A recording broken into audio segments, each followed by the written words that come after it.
going on, guys? Tim with Tempo Journal, chatting with another man who needs no introduction, Donavan Brazier. How we doing, dude? Hammock Good. life.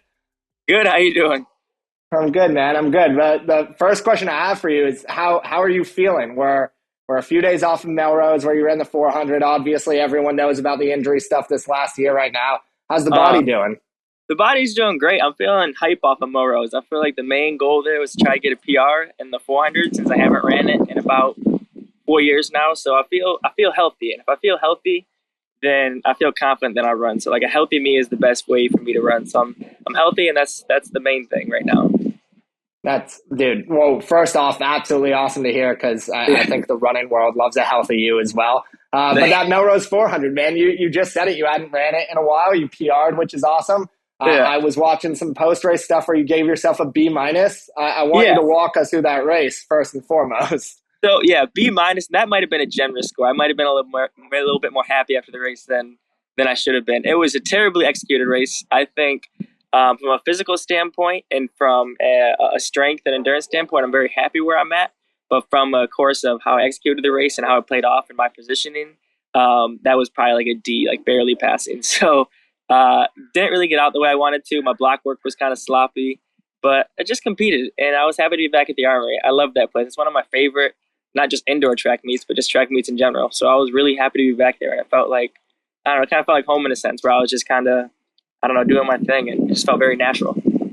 Yeah, dude. I mean, I'm a New Yorker first as well, and like you've come Mm. to the Armory a bunch of times. The Armory loves you, so if you want to keep coming back, I'm sure you've got a place to come back. I Yeah, do want to note though, I heard Noah Lyles maybe gave you a little bit of block work advice before the 400. Is that true? Is this real?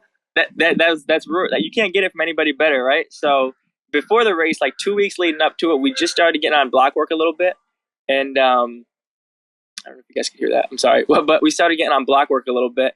And my coach is a guy that coaches the marathon all the way down to Raven and I, which is 800-meter runners. So 400-meter territory really isn't in his like realm. But we learned. We watched some YouTube videos and we got some advice from other sprint coaches. But it's just hard to learn on your own when you really don't know what you're looking for and what mistakes you're making. And Noah pointed them out very quickly when I did my pre-meet warm-up the day before. So he just told me my spacing was off. I got to use different foot measures because I was crouched. So he gave me a bunch of tips that I actually used, all of them for the next day when it came to my race. So I wasn't stuttering and jittering out of the blocks to get me a false start. So Noah was very helpful, to say the least, when it came to block work. Man, that's awesome. Then that's the magic of the Armory right there, man. You guys are all doing your pre-meet together. You Oh have yeah, the opportunity to have stuff like that happen. yeah, of course. No, it was nice. Dude, that's awesome. And then as it pertains to Lilac, I've heard one, what the plan is for Lilac. I would love to hear it Uh, from you, but I've heard that we might be running the 600. One of the meet yeah, organizers has been telling us.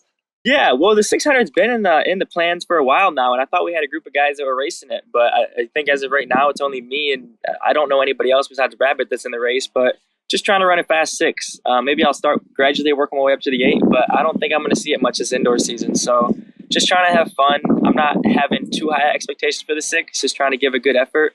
But it's kind of like that 400. I'm going in blind, so I don't know what to expect or what to tell people to look for in terms of like time and stuff like that. But yeah, I just getting back in the racing like form is would be nice and kind of sharpen things up a little bit. But yeah, I don't really know what to expect from it.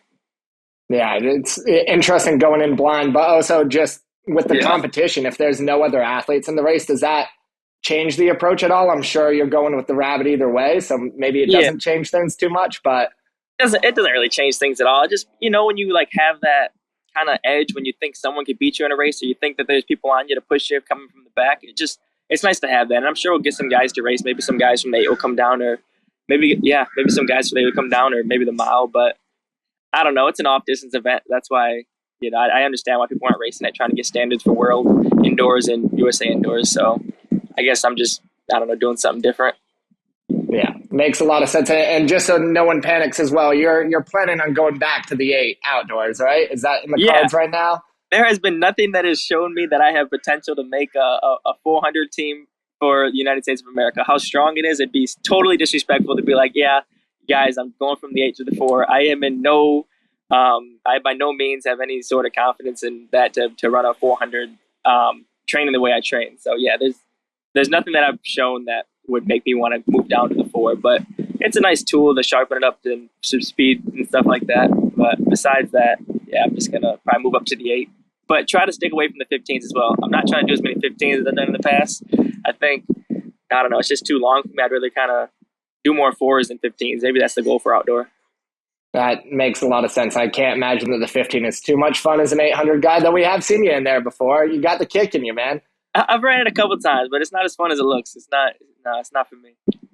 We'll get you in. We will get you and Craig racing a 1500 time trial at some point. That'll be the goal for a tempo at some point. Yeah, Craig still has yet to get me. I raced Craig 5 years ago in college when he was at Ole Miss and I was at Texas A&M, and I beat him the only time he raced at SEC Indoor National or SEC Conference Championships in an 8. So I don't know if he told you that or not, but I'm one up on Craig right now, and I don't know why he hasn't raced me to try to get back at me, but he hasn't yet. This is the rivalry that the sport needs right now. The Union Athletic Club internal rivalry. Yeah, it just become toxic, but yeah, I don't know. Dude, absolutely love it. Well, best of luck at Lilac, man. Really appreciate it. Enjoy the hammock. I heard you guys have a tea time a little bit later, so enjoy that as well. Yes, sir. We'll see you soon, man. Cool. Appreciate the time, you guys.